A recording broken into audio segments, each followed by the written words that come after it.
আমাদের নাংলা ইউনিয়নের পৌরসভার ভিক্ষুক অসহায় মানুষের ভিতরে কম্বল চাদর বিতরণ করা হয়েছে।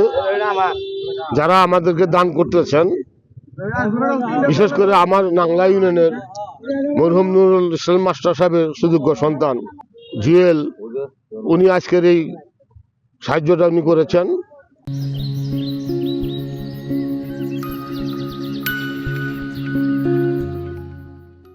আমি তাদের উত্তরোত্তর উন্নতি কামনা করি, আমি দোয়া করি। ইনশাল্লাহ গাই কম্বল দিছে, আল্লাহ তারও হায়াত জীবনে বেঁচে রাখুক, আল্লাহ আরো দিবের মতো তৌফিক দেখ। যারা আঙ্গুর জন্য কষ্ট করে নিয়েছে তাগর আল্লাহ হায়াত দারাজ করুক, আল্লাহ তাগরে রহমত করুক।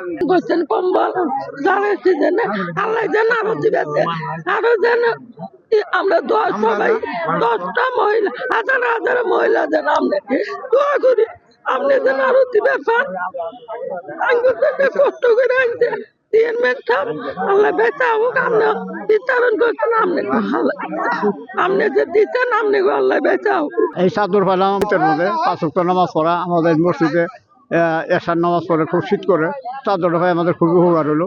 এখন আমরা এটা এই চাদর গায়ে দিয়ে আমরা ফজরের নামাজ, এশার নামাজ পড়তে পারবো। ঠান্ডার মধ্যে চাদরটা পাই খুব উপকার হয়েছে। বায়োজিন কসমেটিক্যালের পক্ষ থেকে মেলান্দহ উপজেলায় 150 বয়োবৃদ্ধ লোকদেরকে কম্বল বিতরণ করেছে। পাশাপাশি এলাকার যে মুয়াজ্জেম যারা আছে তাদেরকে ফজর আজান দেয়, তাদের জন্য সে চাদরের ব্যবস্থা করছে। আমরা বায়োজিন কোম্পানির প্রতি কৃতজ্ঞতা স্বীকার করছি, পাশাপাশি আমি স্বেচ্ছাসেবী হিসেবে থাকতে পেরে নিজেকে ধন্য মনে করছি। আসসালামু আলাইকুম।